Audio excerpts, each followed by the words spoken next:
Our guest today is Stephen Camarota, Director of Research at the Center for Immigration Studies. The changing policies around immigration are to be discussed today. It's very important for how the labor market is going to evolve in the future and ultimately how our economy is going to evolve in the future. We'll start by talking about changes to the H-1B visa program, and then we'll get into Stephen's research. Welcome to the show. Very good to see you, Stephen. Thank you for being here. Well, thanks for having me. This is from one of your research reports that you've sent to me dated August 20th. Figure 1, no evidence the foreign-born have suddenly stopped taking part in CPS, current population survey.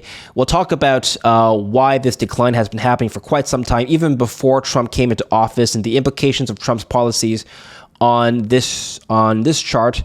And what's next for this chart, basically what's next for immigration. But first, let me talk about the H-1B program, which has been taking up social media by storm over the weekend. Debates on both sides flaring up. And I'd like to get your take on where you stand on this debate and ultimately how this may impact the labor market and the tech industry in particular.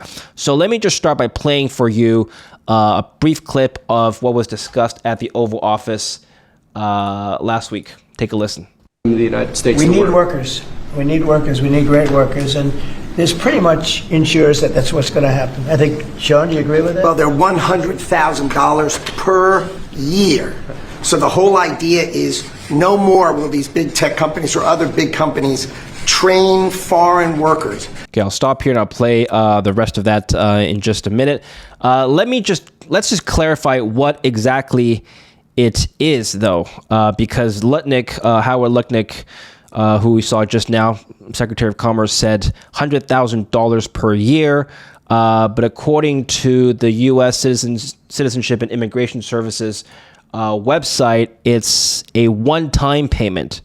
So did they backtrack, or am I just getting confused here? What exactly is it? Oh, I think there was just some confusion with the rollout.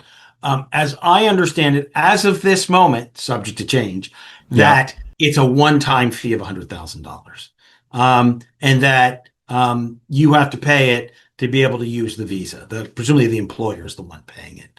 That's the expectation, and it only one time. Let's just get your reaction to hearing this news. A big jump from I'm seeing reports that the old application cost anywhere between $2,000 to $5,000, now jumping up to $100,000. The employer has to pay for it, like you said.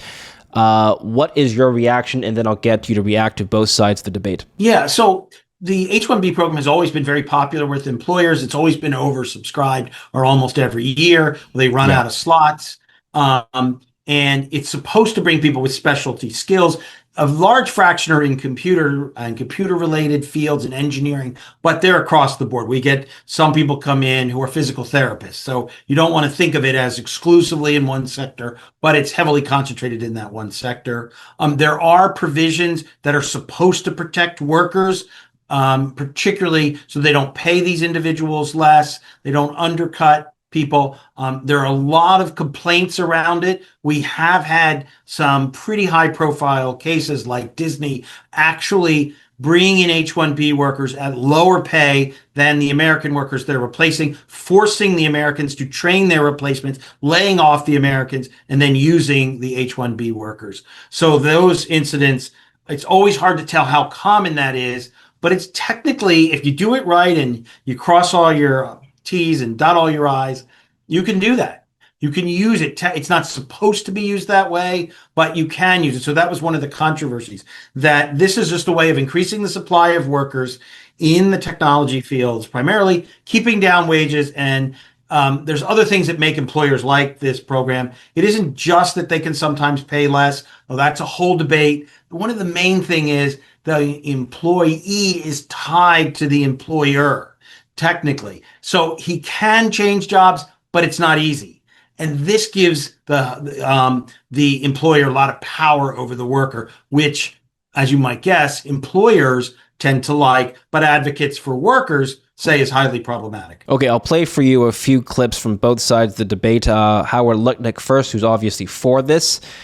He's part of the administration. So take a listen to what he said later on. They have to pay the government $100,000, then they have to pay the employee. So it's just not economic. If you're going to train somebody, you're going to train one of the recent graduates from one of the great universities across our land. Train Americans, stop bringing in people to take our jobs. That's the policy here. $100,000 a year for H-1B visas, and all of the big companies are on board. We've spoken to them about the gold card. They love it. They love it. They really love it. They need it. Go ahead, Sean. Mr. President. Okay, your reaction to what he just said.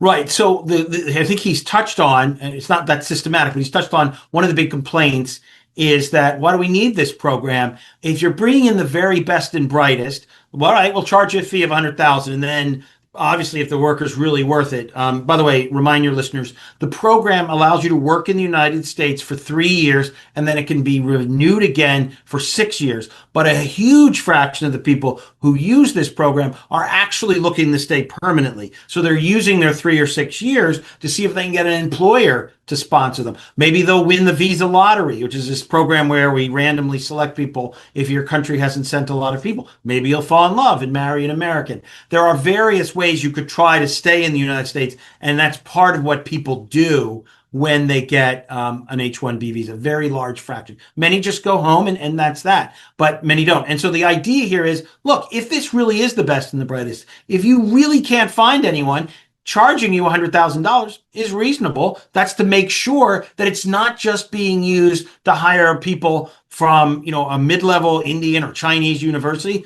We've got tons of people who could do that here. So that's the idea anyway behind the $100,000 fee. Before we continue with the video, let me tell you about a very important topic, how to protect your privacy. Now, your private information doesn't just live in the inbox of your phone. It's being collected, packaged, and stored and tracked by data broker websites all over the internet, even without you knowing. That's where today's sponsor comes in, Delete Me. I use Delete Me to protect my privacy, and here's how. It helps you, it's a platform that helps you remove your personal data, like your name, address, and contact info from hundreds of these data broker websites.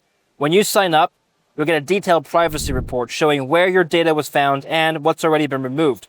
And Delete Me keeps working throughout the year, scanning and clearing your information regularly. It's an easy way to take back control of your digital footprint without trying to track everything down yourself. Go to joindeleteme.com/DavidLin and use the promo code DavidLin at checkout to get 20% off of US plans. Link down below, or scan the QR code to get started today. I'll play for you some clips from the other side of the debate, and then we can discuss some of the details. This is more philosophical. This is Michio Kaku. He's a Nobel Prize-winning physicist who said this many years ago on what the H-1B visa actually means for the talent pool overall of the United States. Keep in mind that Howard Lutnick, in the clip I played for you just now, said that it's going to be uneconomical for companies to now use the H-1B if this plan were to be implemented. So presumably, we're going to see a phasing out of this on a wider scale. So this is what may happen. Take a listen. The United States has the worst educational system known to science. Our graduates compete regularly at the level of third world countries. So how come the scientific establishment of the United States doesn't collapse? If we're producing a generation of dummies, if the stupid index of America keeps rising every year, just watch network television and reality shows, right? How come the scientific establishment of the United States doesn't collapse? Let me tell you something. Some of you may not know this. America has a secret weapon. That secret weapon is the H-1B. Without the H-1B, the scientific establishment of this country would collapse. Forget about Google. Forget about Silicon Valley. There would be no Silicon Valley without the H-1B. And you know what the H-1B is? It's the genius visa, okay? All right, I'll just stop here and get you to respond to that. I think he himself is, Japanese by nationality or ethnicity, but he was born in the U.S. But I'll take your response first.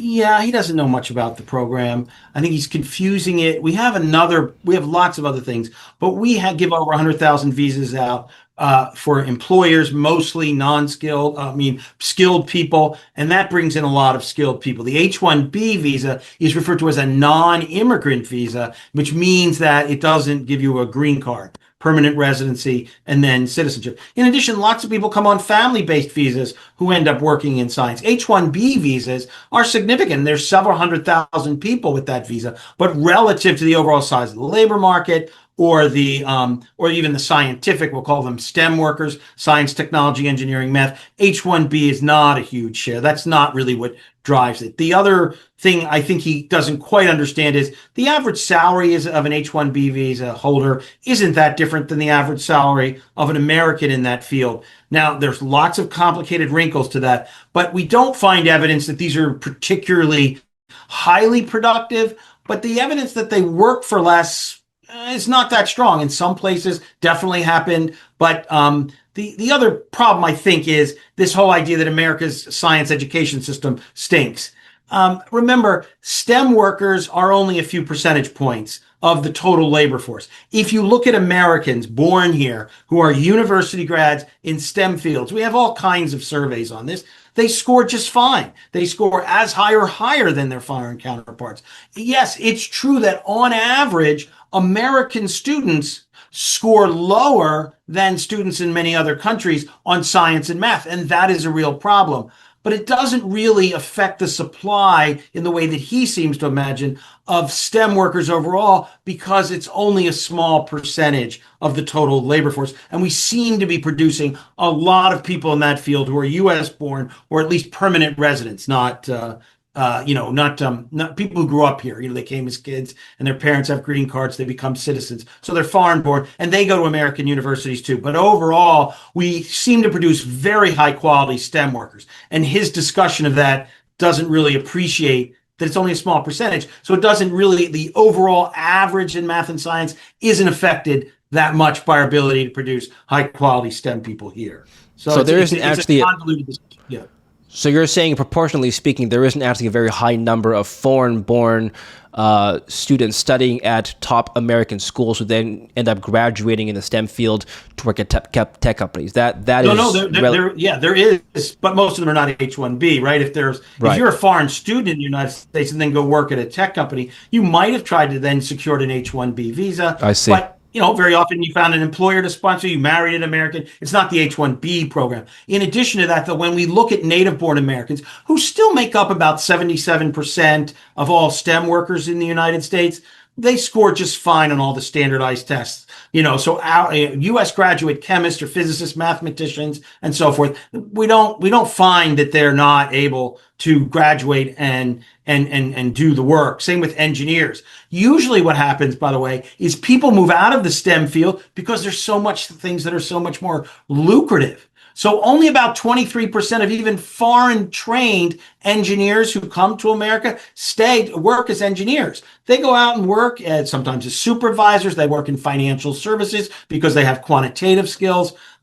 So a lot of people do move out of STEM fields, but it has to do with the fact that they can just do better elsewhere because these tend to be our most talented students. But the idea that America doesn't produce enough STEM students because our education system is lacking is not really supported by the data. The other thing that you have to keep in mind is we can look, and we've done this a million times at my organization and many others, at wage trends among the STEM fields, whether it's engineering or mathematicians or physicists, chemists, whatever, and it doesn't show rapid wage growth. It shows their wage growth is very similar to other college graduates. If America was terribly short of STEM workers, we would expect rapid increase in their wages. We can even study their benefits packages. It doesn't show that either. So there's just no evidence of a STEM shortage, and we do produce a lot domestically. Now, you still might want to get the best and the brightest from overseas. H-1B can sometimes give us that, but that's not really, it's much more for mundane, sort of middle of the road people. I'm looking at the stock market. The tech sector hasn't really moved on the news, so it doesn't seem like the markets believe that the tech sector is going to suffer tremendously because of this new announcement and change in policy.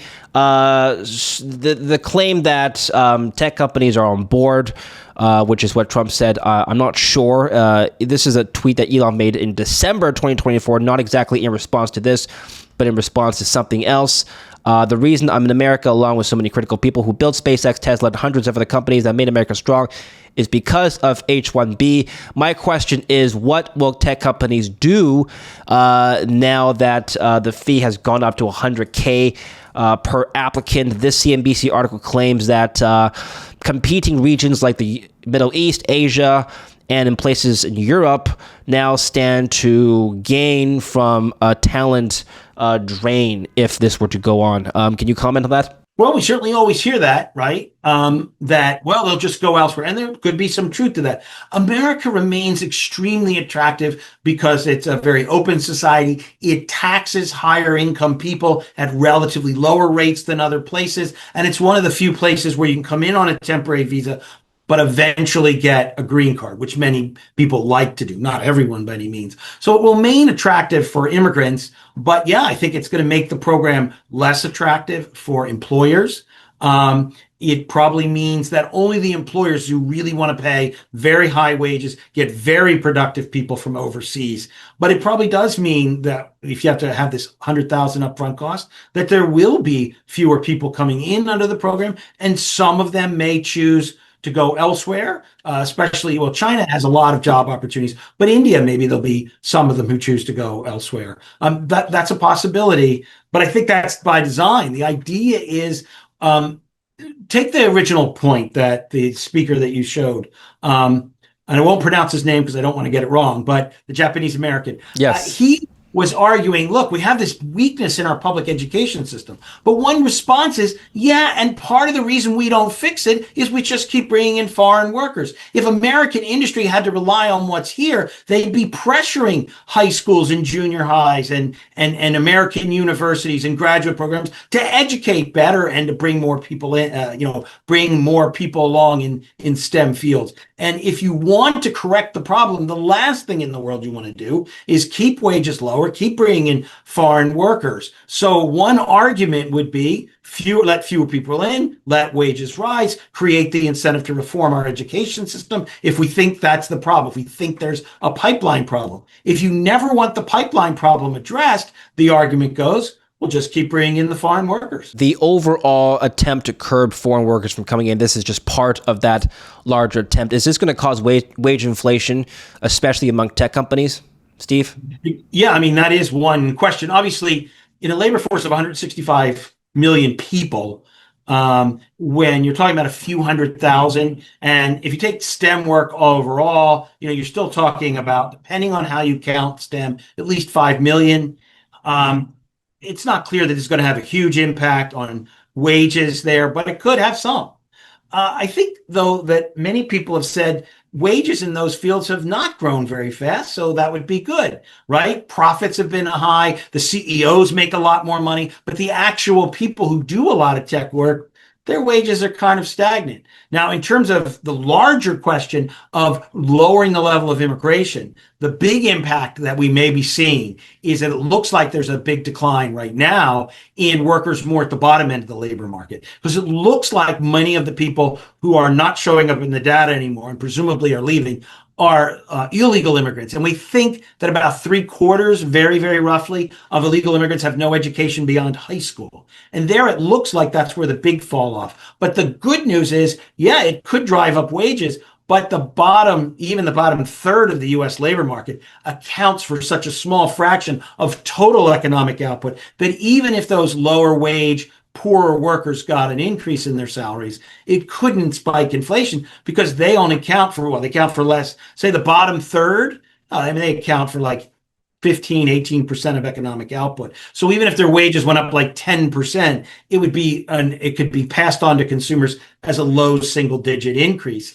And many people, and I think I count myself among, would like to see people at the bottom end make more, right? One of the big problems we've all talked about in the last 40 years is people who have a high school degree or less, or even just without a college degree, haven't fared all that well in the US labor market. So if they did get a raise, we don't have to worry about inflation. And I think making lower income workers better off would be a sound public policy. I mean, if I could go on a little bit more on this, because this is an area I do a lot of research on, the biggest problem in the US labor market is all the people not in the labor force. To be in the labor force, you have to work or say you're looking for work. And we have still a near record number of people without a college degree who are of working age, say 16 or 18 to 64, who don't work. And they don't look for work. They are out of the labor force entirely. And this is linked to huge social problems. The hope is with less immigration, including illegal immigration, we might see wages rise, and we can draw some more of those people. It's primarily men, by the way, and the destructive behavior they engage in, everything from opioid addiction to crime that is linked to men out of the labor force, is a super serious social problem. And there's been a lot written on this, so I'm not, and it's heavily concentrated among native-born men without a college degree. So the hope is, over time, if illegal immigrants leave, then wages and benefits will rise, employers might become more patient, and we can at least draw a few million more of these guys back into the labor force. It's not going to be easy, but it could have a very cascading series of positive effects on American society. I mean, that's the hope. Okay, tangential to the H-1B visa issue is a new Trump Gold Card that promises to grant residency to people who pay up to a certain amount. I think it's $1 million. Let's take a look at it. It's live now. Apply now. A $1 million contribution grants you the gold card. What is the legal status that you obtain? It's EB1 or EB2 visa holder status as soon as you get the gold card. So what do you? What's your reaction to this? It's supposed to be a modification in these investor visas, right? If you came and promised to invest X amount of dollars in the United States, then you could get a green card. And to remind your listeners again, the green card is permanent residency. And then after 5 years or so, you can become a citizen. So this is essentially auctioning off American citizenship or permanent residency and citizenship. It used to be that you had to invest. They're sort of trying to change that to see that you just pay the United States government a fee of $1 million. And the criticism was with the EB-5 is that there were all kinds of shenanigans and loopholes, and you really didn't have to invest the money, or it could be money that was already invested. And so this way, it does have the virtue of being simple and straightforward, pay a fee. But the concern is, or at least some concern, well, there are two concerns. One is, has the program been modified in a legal fashion? Does the president, they have some legislation, we'll have to see what the courts say. I'll leave that to the courts. But the bigger question is, do you want to sell citizenship? And a lot of people say, darn right we should, right? We can make money for the public coffers. And other people say, no, American citizenship shouldn't be about just selling it off to the highest bidder. We're a country. We're not just a place to do business, right? So, that'll be a debate. But clearly, this could be a new avenue in, but it's really just a modification of the existing green card program for investors, which isn't very large anyway. And most research suggests not that many people have the $1 million and want to come to the United States. But we'll see. Well, that brings my question to another issue, and we'll go back to your research in just a minute. Trump wanting to end birthright citizenship since his inauguration. Where do you stand on this debate? Yeah, so I think that most Americans would probably say, and I share it, there seems to be something wrong with the system, that if a person is on a tourist visa and has a child here, that child is automatically a U.S. citizen from birth. Most countries don't do that. If someone's illegally in the United States and has just come across the border and has a child here, the child is automatically a U.S. citizen. This is kind of important because it greatly complicates enforcement efforts. After all, if you want to send the parent home who's here illegally, or you want the parent to honor the tourist visa, then you have a situation where it becomes more difficult. Or what if the person goes home and now they have this child with very little tie to the United States? We see this with what's called birth tourism, where people come, have a child, and then return. Russia is a big place where people do that. Some China, some India, but Russia tends to be one of the biggest. And so now there's this person who didn't grow up in the United States, has no ties in the United States, no family in the United States, but has American citizenship and can return to the United States at any time, as long as the parents, register the birth properly. And I think that strikes people as odd. Most countries, but not all, in the world have moved away from such a system, partly because the idea of birthright citizenship can make a lot of sense in an era where travel is difficult and you don't have a lot of tourism and you don't have a lot of illegal immigration. But that's not our situation today. And the idea is you would probably want to give the immigration status to the child that the parent have. However, there is a downside, and that has to be thought about, which is that if you're not going to enforce your immigration laws, then you're going to have people who grow up here, right, and were born here, and then you're going to try to send them back to a country they've never been. Even if that country takes them, there's a certain unfairness to that. And that's another aspect. It's one of the consequences. If you tolerate large-scale illegal immigration for a long time, people worry about the exploitation of the illegal immigrant. They worry that they'll work for less and drive down wages. There are lots of things, but one of them is all the children. So birth tourism plus illegal immigrants, you're looking at about 300,000 births a year. That's a lot. And it's worth thinking about. 7-8% of all births might fall into that category in the United States. It's not a trivial issue. And over the years, it means you have millions of people who essentially join the United States, and the public didn't really consent to that. Our laws didn't really consent to that, but that's what happened. So you can see the high level of dissatisfaction, but it would require reforming everything from how we let in the tourists to how much we enforce immigration laws. Because if you had fewer illegal immigrants, it wouldn't be as big a deal. All right, let's get to your research now. Center for Immigration Studies. Before we talk about the research itself, the tagline for the website I found quite interesting: low immigration, pro-immigrant. Upon first glance, that might seem like an oxymoron. Can you just explain kind of the philosophy here? Yeah, right. So there was a commission in the 1990s headed by Barbara Jordan, the first African-American, a woman elected from the South. She was appointed by Clinton. And there was an immigration commission. They looked at immigration, and we share their perspective that the overall scale and size of immigration to the United States is too high, but that we also think it's important to work to integrate the immigrants. We haven't really favored things like cutting immigrants off from welfare or anything like that, legal immigrants. We think we should have she said it this way: everybody who should get in, and everybody who shouldn't get in should be kept out, and those who are here without authorization should be removed. And I think that essentially sums it up. And we think that, so to help your listeners, the U.S. gives about 1.1, maybe 1.2 million green cards a year. It also allows in hundreds of thousands long-term temporary visas each year, visa holders, foreign students, guest workers, cultural exchange, that sort of thing. So there are about 38 million of various kinds of legal immigrants, and that includes naturalized citizens in the United States. And then on top of that, you could debate this number. I would say most people agree it's between 14 and 16 million illegal immigrants. That doesn't count their children born here, but in the United States. So maybe 38 million legal, somewhere around 14, 15, 16 million illegal immigrants. And we think that is overwhelming the assimilation process. It's straining key social services. It's causing us, for example, to ignore serious social problems. As I mentioned, all those men out of the labor force, who we don't care about because we just hire the immigrants instead. And I think we need to draw those folks in to help deal with those social problems. So overall, if we allow in, say, 11, 12 million legal immigrants, we think that number each decade it should be more like 5 million.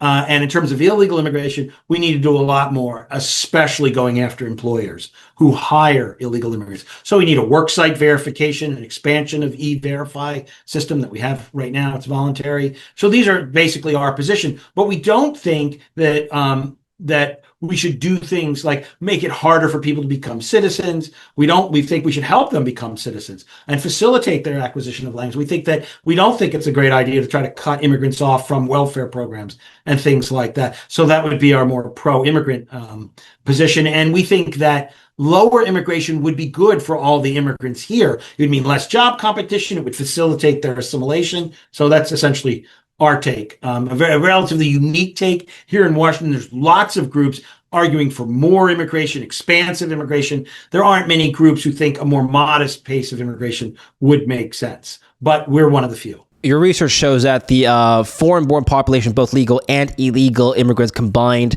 declined by 2.2 million from January to this year to July. That's a huge number. Yeah. What happened here? Was it just lower immigration, or deportations, or a combination of the two? Yeah, it probably means almost certainly that fewer people came in.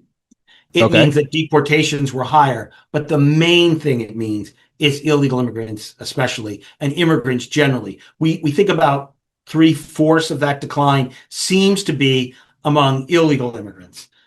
So it looks like the illegal immigrant population, some large fraction of it, has gone home. Now, it's still, that's not a huge fraction. 2.2 million is, very roughly 10%, maybe, something like that, maybe a little more, 12%. But so most of the 90% are still here, presumably. But because we think 2.2 is the total, 1.6, which is about 10% of the illegal population, has gone home or got deported. So now it's a little complicated because people who are here illegally every year often also get legal status. So that's another way you can leave the illegal population. You can get asylum. In some cases, you could marry an American. You could win the visa lottery. There are ways for illegal immigrants to become legal immigrants. Those numbers are not trivial, but over such a short period of time, the main reason the numbers fell were illegal immigrants seem to have gone home. The big question, which we can discuss, is it real? The data show it, but is it an illusion? Is it a statistical artifact, if you will? It's not. They're still here. We're just not picking them up in the data anymore. And, yeah, go ahead. Yeah, who are these 2.2 million people primarily, and how will their departure or, I guess, lack of participation in this labor force now impact the labor force itself? Yeah, right. So we think they're mostly predominantly from Latin America. We think they're predominantly people without a college education. They're somewhat disproportionately men, and that's who seems to have declined. And that is a population highly correlated with the illegal population. And when we dig a little deeper, it looks like it's very heavily people who are illegal immigrants, mostly, but not entirely, people who've come in the last 10 years, the last 15 years. So they tend to be the newer ones. We have illegal immigrants who've been here a long time. These folks are the newer. And what will it mean? Well, it'll reduce the supply of workers. And although we have, as I said, enormous numbers of people on the economic sidelines who are of working age, they're not even 65 yet, who are not working, not looking for work. So it depends on how many of them we can draw back in, but it probably does mean higher wages. It means a tighter labor market for employers. That can be good for if you're a worker. It could mean, especially at the bottom end where these people tend to be concentrated, it's good news for you. It means it increases your bargaining power. But if you're an employer, you may not like it. If you're a consumer who's looking to hire someone at the bottom end of the labor market to fix your roof or to be a nanny, a maid, a busboy, you're using those services, it could be bad. If you're a taxpayer, the departure of low-income immigrants who tend to be a fiscal drain is good. So, you have to decide. Immigration is always about winners and losers. The big winner from immigration are the immigrants and employers. The big losers are workers who compete with them and taxpayers. This made me wonder, Stephen. We know that the job growth numbers in America have slowed to the weakest pace since basically the pandemic. I wonder if the departure of some illegal immigrants was not reported officially, and so maybe employers are actually looking for more labor.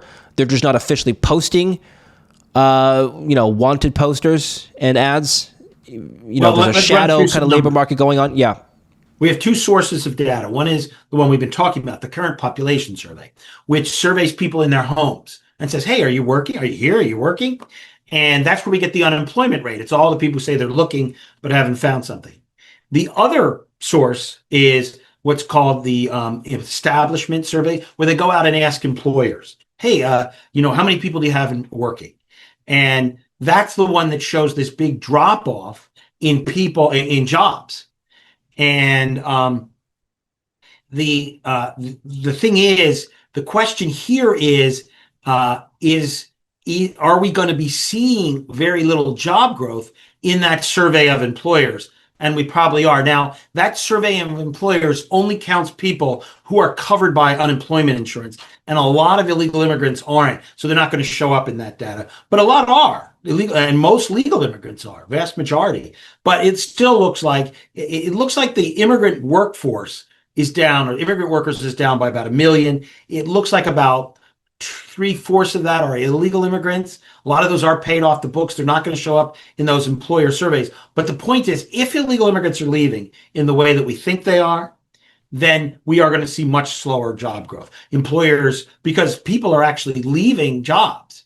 And we're actually seeing that in some other data as well. But the point is, it's going to affect job growth numbers. But I said at the outset, that doesn't mean the native-born or legal immigrants are losing jobs. They could still be gaining jobs. But the net effect when you survey employers is little or no job growth, even though the native-born and the legal immigrants are doing just fine.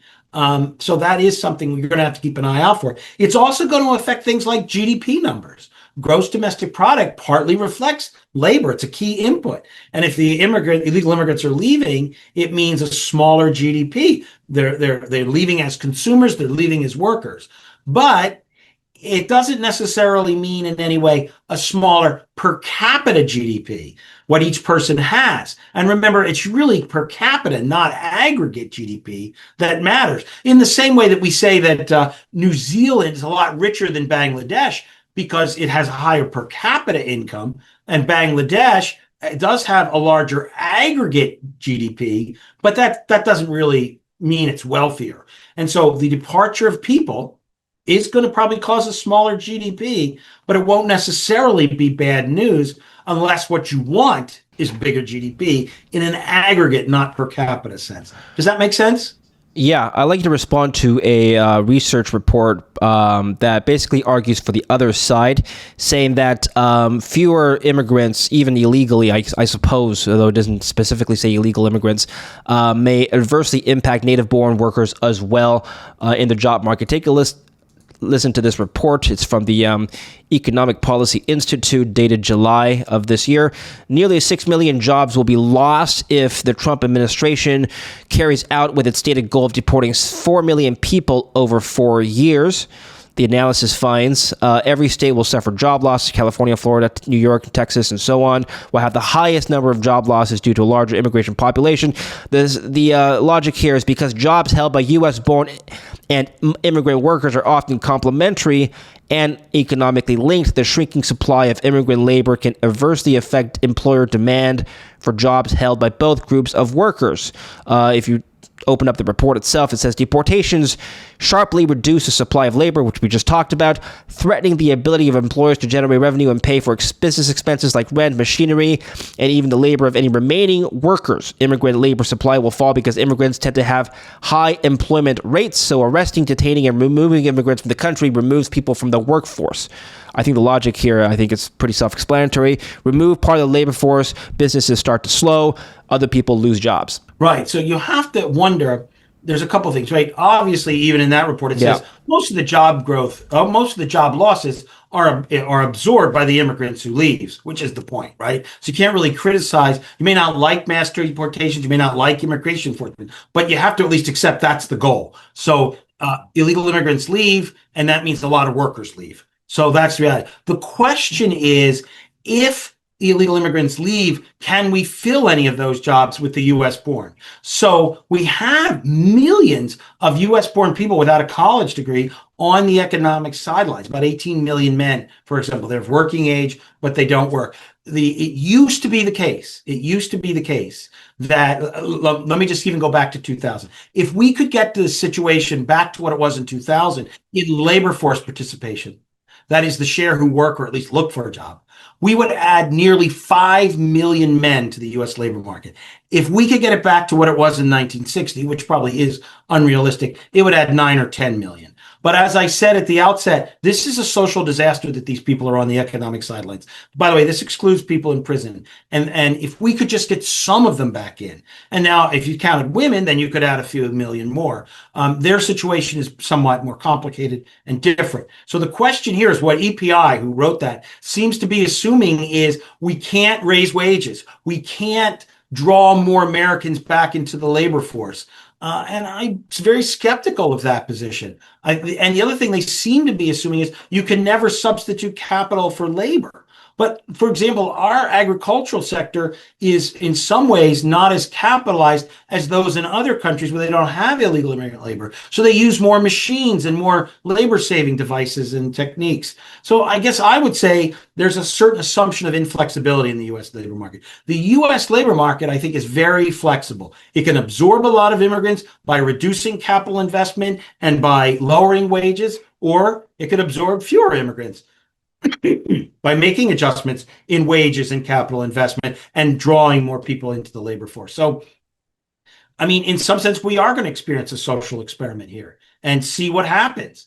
But I think it's worth it to drive up wages for the poor and the less educated in general, and to try to draw more people back in the labor force. But I think there are a lot of businesses who would disagree and say, I don't want to pay more, I can't pay more, and we can't employ these people who are out of the labor force. I would say That's a very pessimistic view.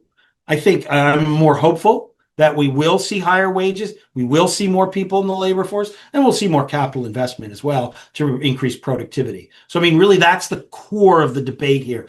Which is it you want? Do you want the biggest economy you can have with the most people, aggregate sense of working, biggest GDP, or do you want a higher paid economy and better labor force participation? I mean, I think that's some of the debate here. Okay, ultimately, what is the direction that the economy is headed towards of the scenarios that you gave? Well, if I knew the answer to that, I wouldn't be working here, right? If I could, what did Yogi Berra say? It's tough to make predictions, especially about the future. Well, I wouldn't say. I think it's hard to say because we have this other variable, the impact on business confidence of the tariffs, and I have no idea what that's going to be. I suspect you know way more about it than I do, but that's out there too. So the departure of immigrants will, however, mean lower GDP growth and lower job growth, at least in the short term. It doesn't mean that the economy is worse off. American workers, American consumers are worse off, but it will mean that. So I think you got to look for that and accept that that's the case. But whether or not it means a bad economy, a rise in unemployment, and all the other things, stagnant or declining wages, and all the other things that sometimes happen with the economy going south, I don't think that's going to happen. And I'm hopeful that what we're really going to see is increased wages, particularly at the bottom of the labor market, building, cleaning, and maintenance, construction labor, maybe the farm sector, these kinds of jobs, installation and moving jobs. These kinds of jobs where illegal immigrants have been heavily concentrated for a long time, I think we're going to see higher wages. And I would argue that that's a good thing, not a bad thing. But obviously, if I were an employer in that sector, I may think otherwise. But I think as an American, I think higher wages for the bottom end is good news. One final question. This came in from our producer, Dr. Matthew Milligan. He recently moved to Atlanta, where a large number of Latin American immigrants told him that they moved there initially in the mid-1990s to work on construction projects related to the 1996 Summer Olympic Games. Many settled and stayed, and they created their own little boroughs within Atlanta. Does that story kind of match your research and data about how new immigration destinations are typically formed? Yeah, this is a great issue, right? We know sometimes refugee settlement agencies, settle people. So that's a clear example. And sometimes it's associated with a key employer, whether it's a meat or poultry processing plant or the furniture manufacturing industry that somehow begins to bring in a lot of immigrants. But how new areas of immigration get settled, right? How did Manassas, Virginia, in the 1990s become a huge area of immigrant settlement? I think that's not totally understood. It certainly follows patterns of the past. Immigration very much is partly, at least, based on what we call social networks. Some people call it, social networks. And what it means is people go where their families are, where people from their home community, their home country are. And so that's one of the things that drives immigration to some areas and not others. But in general, immigrants tend to go, now it's my turn to cough, into areas where job growth is good. We don't get a lot of immigrants in West Virginia because we don't get a lot of job growth in Western Pennsylvania. We don't get as much immigrants in upstate New York. Again, job growth isn't that great. Even looking at the border, we get a lot of immigration to Texas because a lot of jobs growth. But we don't get as many to New Mexico, although it too is right on the border. It too had a historical tie with Latin America, because the economy of New Mexico just never performed that well. And so I think that that is something to think about. We would expect immigrants to go, and they do, where job growth is high. But one of the consequences of that is it tends to short circuit the movement of native-born people. If the immigrants all come in, then the native-born aren't going to be moving there. And what we've seen in the last 2 decades is a significant decline as immigration has increased, a significant decline in native mobility within the United States. People don't leave New York State, native-born people, like they used to go to Texas or California or Florida. As the immigrants arrive in an area, it tends to reduce the arrival of native-born people, which certainly suggests that there's job competition. In fact, we see evidence that when immigrants move into an area, the native-born tend to move out. Now, they might move out for cultural reasons or impact on schools, but one of the assumptions or seems to be that they're worried about job competition too. So this is another way that less immigration might benefit the country by restarting or increasing again that old geographic mobility as Americans move for greater economic opportunity that immigration kind of short-circuited in recent decades. I do have one final question. I'll let you go, Stephen. How do you think AI is going to change immigration into the future? Presumably, if you think about it this way, if AI is to cut a lot of jobs, especially at the lower income tiers across the world, not just across the U.S., across the world, wouldn't it be logical that a lot of countries would see a mass outflow of workers to the U.S. or other parts of the developed world looking for jobs? But at the same time, these countries in the developed world will have fewer jobs to offer those same people, right? So there's kind of a paradigm shift here. Yeah, so let me answer it this way. I can't tell you what AI is going to do. Right now, it hasn't really eliminated a lot of jobs at the bottom end yet, but I think many people think it will. This highlights an important difference between trade and immigration. Sometimes people see them as the same thing. When you bring in any good or service, right, you are in effect importing the labor that made it, and immigration imports labor. So the idea is that they are very similar, but this points to something very different. If you import the labor through an import of a good or service, you can then next year import less of it. If you decide, look, we don't need as much, we don't want this as much.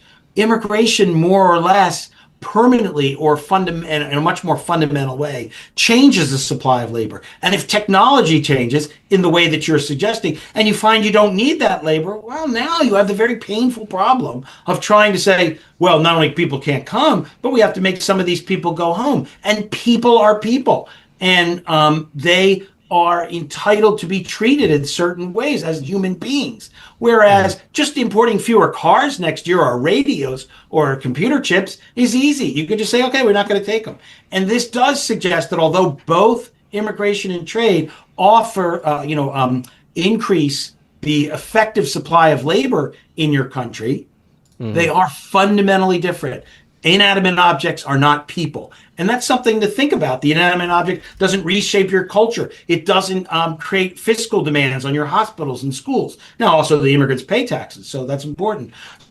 But in other words, that I think is sort of what you're getting at. What if we get a big technology change? Yeah. And we've let so many people in. And that means now you have to deal with the question, what do you do now? Whereas if you just had trade, you don't have to deal with that question. Yeah.